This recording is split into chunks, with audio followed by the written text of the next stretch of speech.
What's going on, guys? I just want to take a quick second to introduce myself. My name is Zakk Colburn. I am an online fitness coach and I help people transform through their lives through fitness and nutrition. And I have clients all over the world. I love what I do. I love seeing people go from, where they are to where they want to be in a matter of months. And it's something that gives me real fulfillment. And fitness and nutrition is something that I'm very passionate about because I saw how much it did for my life and how much it changed my life, not just physically but mentally as well. I learned a lot of lessons through discipline and patience. It's really shaped the character of who I am today, and it all just started with making the choice to get into the gym at a young age.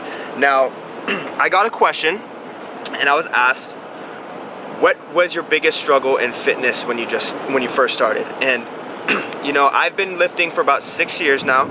I started when I was 16. I was so skinny. I was 6 foot tall, 125 pounds. I had friends pick on me. They would wrap their fingers around my biceps. They would call me a twig and whatnot. And even though that they were teasing and I was able to take this lightly, it still stung a little bit. And there was a point to where I hit a threshold and I couldn't stand looking at myself, knowing what I could be had I put in the time. So I made a decision to join a gym, get in shape, and do the impossible. And that's exactly what it was for me at the time. It seemed like an impossible journey. It seemed like an impossible destination, and I never knew if I would ever get there. And my biggest struggle when starting out is I didn't have anyone to guide me. Online coaching wasn't a thing. The only people that I had around me were personal trainers, and I didn't have the money to afford that, so I had to learn everything on my own through forums, through magazines, through YouTube videos. I'd say the biggest struggle that I faced were three things. Like, diet was number one. That was my hardest struggle. I didn't know what to eat. I didn't know when to eat. There were so many myths saying that you have to get a protein shake 30 minutes after your workout to hit your anabolic window, which we all know now that that's just not true. I didn't know what macros were. I didn't know how to track my calories. I didn't know what foods were healthy and which ones were not.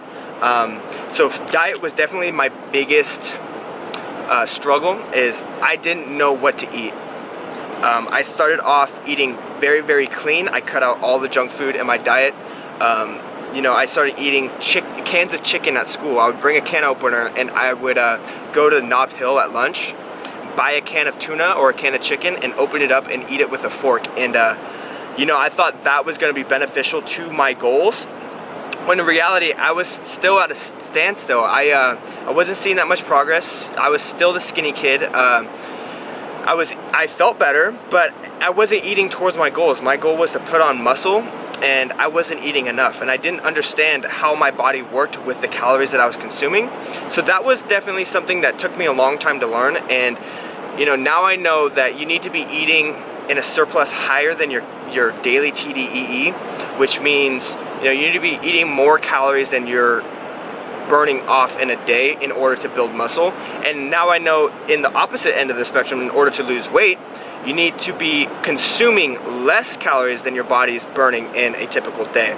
So now I understand a little bit more about nutrition, and once I got that dialed in, the results just skyrocketed. Honestly, it was the missing link to the entire fitness puzzle. I was seeing results in the gym. I was seeing results in my body. I was getting compliments from other people. People were starting to take notice, and then I was able to use my knowledge to help serve other people in their fitness goals too. So I would say the biggest struggle I faced at that time, when starting out, a 16-year-old, 125 pounds at 6 foot tall, a sophomore in high school, was definitely my diet. And the other thing too is, like, I was a sophomore in high school. I didn't have the luxury to go grocery shopping when I had to, so I had to eat what my parents brought home, and it was very difficult to learn what was good for your body and what wasn't. There's nights where I had to miss out on the fast food meals that my parents were getting because I knew that I didn't know what was good for me, but I knew what wasn't good for me. So it took me a long time to figure out, but nutrition was definitely the biggest key factor that I was struggling with at the time.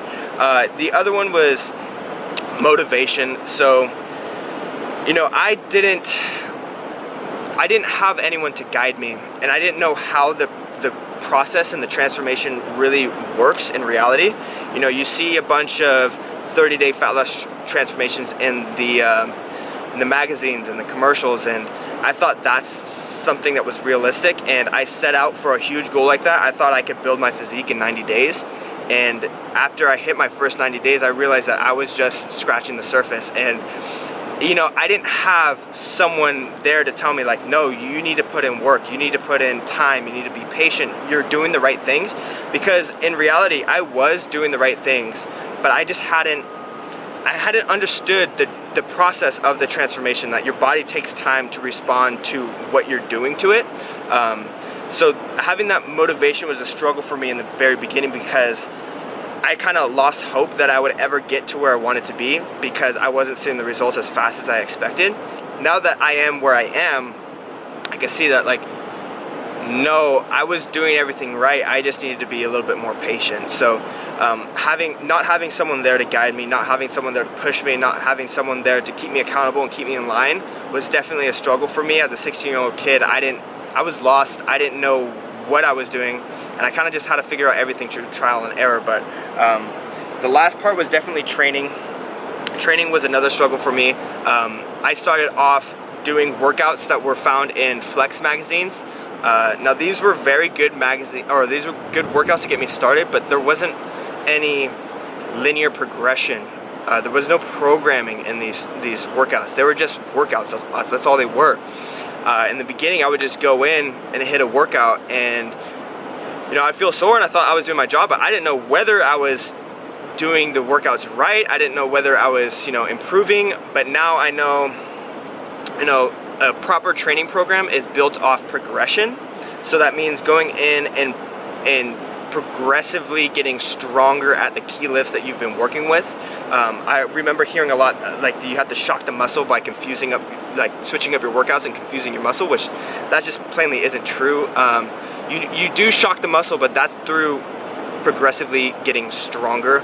You don't need to switch up your workouts every 5 days in order to confuse the muscle for growth. In reality, that's just going to keep you in the same spot, because you're not progressively adding more stimulus to cause muscle growth. But now I know that a proper training routine is built off of, you know, getting stronger at your key lifts, you know, staying consistent, and just progressively, small steps at a time, getting better at those workouts. So that was the 3 things that I struggled with the most at the start of my fitness journey: diet, motivation, and training. Let me know what you guys are struggling with currently, and I'd love to help you out, give you some feedback. I am taking online clients right now, so if you guys are interested in one-on-one coaching, you can go check out my website, www.zackcolburnfitness.com. And that's me, that's my story, that's where I started off. I'm signing off here, guys. Guys, go kill it.